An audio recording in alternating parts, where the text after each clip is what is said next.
Everyone's afraid of death, and that's perfectly natural. Fish, cat, dog, man, or whatever, we all want to live. And we are all afraid of dying. It's completely natural, obvious, because if we did not have this feeling within us, if we didn't have this protective mechanism, then our species would be wiped out. But it is unnatural, unwise, and unhealthy to be too afraid of death. Now, just the other day, I was talking to a physics student, one who was doing a PhD, and he told me he had downloaded a movie from the internet about life after death. And after that, he thinks more about death than he thinks about life. He is so extremely upset about things that he cannot function. He's not been working. And now we need to reflect upon why is it that people want to scare us? Well, one completely obvious reason is that there's a lot of profit to be made when you scare people. So those who write horror stories or who make horror movies then have a market for their products. They can sell it. They can become rich. A second reason is that when you scare people, particularly young ones, and if you really terrify them, then they will simply obey, they will not question, they will do as you say. You remember when you were small, your parents said, do this or do that, otherwise there's the bogeyman standing outside, there's a lion, a tiger, or some horrible thing. And so just the thought of that was so terrifying that you did what they wanted.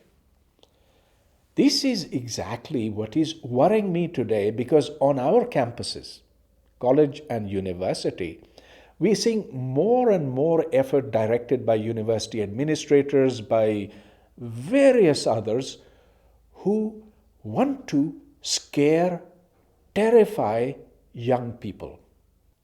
Look at this poster which is advertising an event called The Last Moments, an exclusive insight on the death of a man. Just this poster is so very scary. You see these hooded, shrouded ghouls is slouching across a graveyard, and it just seems like something out of a 1960s Hollywood horror movie, doesn't it? And now the speaker is going to talk about these questions. Is life a mere game? Are you prepared for your death? Do you know what it feels at the moment you die? Is Allah pleased with your life? Now, my goodness, these are very profound questions. But these are questions that only God can answer. After all, who has died and then come to life again to tell us what it was like? How can any person, no matter how highly qualified, ever be able to tell us, you and me, that Allah is pleased or displeased with you or me? I mean, this could be his opinion, but it is certainly not fact. But of course, this thing has been going on for a very long time. Something like 35 years ago, I read this book over here, which I'm going to show you. It's called Maut Ka Manzar, Marne Ke Baad Kya Hoga? That is, Visions of Death, What Will Happen After You Die. Now, just to give you an idea as to what this very, very popular book contains, I'm going to read from the table of contents. The terror of the grave causes corpses to scream. The state of different corpses in the grave. The meeting of spirits. The grave speaks to the dead. And now I'm going to turn the page, and this is on various punishments for what you do. The punishment for urinating improperly. The punishment for making more houses than you need. The punishment for preferring one wife to another. The conversation between people in heaven and those in hell.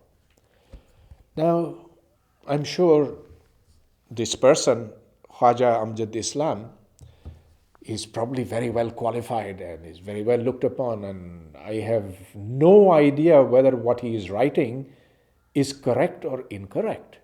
It could be correct, but surely he doesn't speak for every human being on this planet. In fact, there are very different versions of what life will be after we die, or if there is life. And let me just recap some of them. Hindus believe in reincarnation. After you die, you take the form of another living being. You can go to heaven or you can go to hell, but it's not just one heaven and one hell. There are multiple heavens and hells. If you die doing puja in your house, then you go to heaven. Well, the Buddhists have their view of life after death, and it's also a kind of reincarnation, but it's more like one candle giving its flame to another, and to another. If you've lived a good enough life, then you go to nirvana. Nirvana is where you are free from all kinds of temptation, all kinds of evil, and you are at peace with yourself. The Zoroastrians have their own vision of life after death. They believe that once a person dies, then for 3 days after the death, there'll be various angels that will come. They will do the totaling, the number of good deeds versus the number of bad deeds, and so forth. But that the body is terribly contaminated.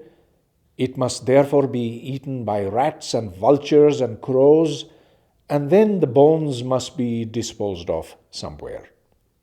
To conclude, what happens after death depends entirely upon what you choose to believe. And that in turn is influenced by which culture and which religion you happen to be born into, neither of which, of course, you chose.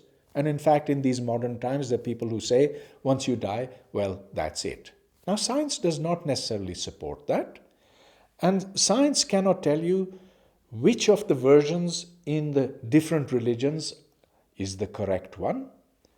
But there is one thing that one can say with great certitude. If a person is obsessed with death, then he or she cannot live a happy, fulfilling, and creative life. And that would be such a pity, because it's unlikely that you're going to get a second chance.